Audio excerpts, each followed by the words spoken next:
ऐसा लग रहा है कि जीतन राम मांझी ने सारे रास्ते खोल रखे। कहते हैं कि हमारी पार्टी को मर्ज करने का दबाव बनाया जा रहा था। तीसरा मोर्चा भी बिहार में बन सकता है और देश को लीड कर सकता है। दिल्ली ठीक जाने से पहले जीतन राम मांझी ने ऐसा बयान क्यों दिया? देखिए, बिहार में कब क्या हो जाए पता नहीं, कब कौन किधर पलटी मार जाए ये भी नहीं पता। अब पता क्या है, वो ये चीज कल जीतन राम मांझी के बयान के बाद ऐसा लग रहा है कि जीतन राम मांझी ने सारे रास्ते खोल रखे। भाजपा के साथ भी उनकी अच्छी नहीं बनी है, क्योंकि जीतन राम मांझी का बयान याद कीजिए। जीतन राम मांझी ने क्या कहा था, सब कुछ बताएंगे हम। क्या तीसरा मोर्चा भी बिहार में बन सकता है और देश को लीड कर सकता है? मगर उससे पहले आप द इंडिया टॉप देख रहे हैं, मेरा नाम हमजा है, और अगर अभी तक हमारे चैनल को सब्सक्राइब नहीं किया है तो सब्सक्राइब कर ले, और फेसबुक पेज पे देख रहे हैं तो फॉलो कर ले। अब कहानी की शुरुआत करते हैं। कहानी क्या है? कहानी ये कि जीतन राम मांझी महागठबंधन से अलग होते हैं। कहते हैं कि हमारी पार्टी को मर्ज करने का दबाव बनाया जा रहा था, इसीलिए हमने अपना रास्ता चुन लिया।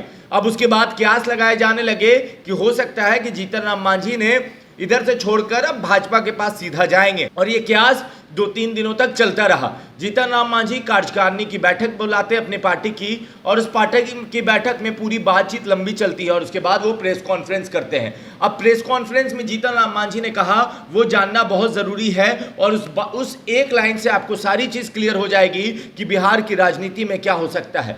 जीतन राम मांझी ने क्लियर कर दिया कि वो मायावती से भी मिल सकते हैं। अवैसी जी, MIM के जो राष्ट्रीय अध्यक्ष हैं असदुद्दीन अवैसी, उनसे भी मुलाकात करके तीसरे मोर्चे की बात होगी। मतलब मुलाकात करने का मतलब यही कि तीसरे मोर्चे की बात करेंगे, क्योंकि अवैसी और मायावती दोनों एक साथ आने की कोशिश कर रहे हैं, और इसमें तीसरा मोर्चा बनाने की भी तैयारी है। दिल्ली ठीक जाने से पहले जीतन राम मांझी ने ऐसा बयान क्यों दिया, उसका भी हम आपको परत दर परत कहानी बताते हैं। क्योंकि दिल्ली निकल रहे थे जीतन राम मांझी, और उनकी मुलाकात अमित शाह से होनी थी, और भाजपा और यहाँ में जो मीडिया में चल रहा है वो ये कि जीतन राम मांझी को सिर्फ एक लोकसभा की सीट और एक राज्यसभा या कहीं का राज्यपाल बना दिया जाएगा, खुद जीतन राम मांझी को। और जीतन राम मांझी ये हरगिज नहीं चाहते कि उनकी पार्टी को सिर्फ एक सीट मिले, इसीलिए उन्होंने यहाँ से निकलने से, यहाँ से फ्लाइट पकड़ने से ठीक पहले ये बयान दे दिया कि भाजपा के शीर्ष नेताओं के कान में ये आवाज़ चली जाए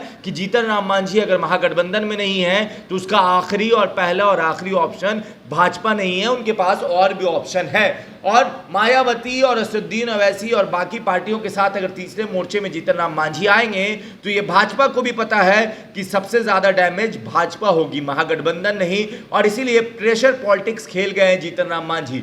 दिल्ली कल देर रात पहुंच गया जीतन राम मांझी, मगर जीतन राम मांझी ये प्रेशर पॉलिटिक्स क्यों कर रहे हैं? क्योंकि जीतन राम मांझी का इतिहास उठाकर देखिएगा तो आपको समझ में आ जाएगा कि जीतन राम मांझी ने भाजपा का भी साथ छोड़ा है, और भाजपा से ज़्यादा नज़दीकी जीतन राम मांझी नीतीश कुमार के हैं, और नीतीश कुमार का ये खेल भी हो सकता है। भाजपा को ऐसा लग रहा है कि वो उन्होंने जीतन राम मांझी को भेजा हो कि जाइए वहाँ से सीट लीजिए, चुनाव लड़िए और जीत कर वापस आ जाइए, इसीलिए भाजपा ज़्यादा सीट देने के मूड में नहीं है। अब भाजपा ज़्यादा सीट देगी नहीं तो जीतन राम मांझी को लेना आता है, इसीलिए जीतन राम मांझी ने पूरी कहानी बता दी कि वो तीसरे मोर्चे के लिए भी तैयार है। अब ये प्रेशर पॉलिटिक्स कितना काम आएगा, भाजपा के लिए कितना फायदा या नुकसान होगा, या जीतन राम मांझी कितना खेला कर सकेंगे, वो आने वाली बात में बात होगी। बाकी आपको क्या लगता है, आप अपनी राय नीचे कमेंट बॉक्स में लिखें। जुड़े रहे हमारे साथ, तब तक के लिए आपका बहुत बहुत धन्यवाद।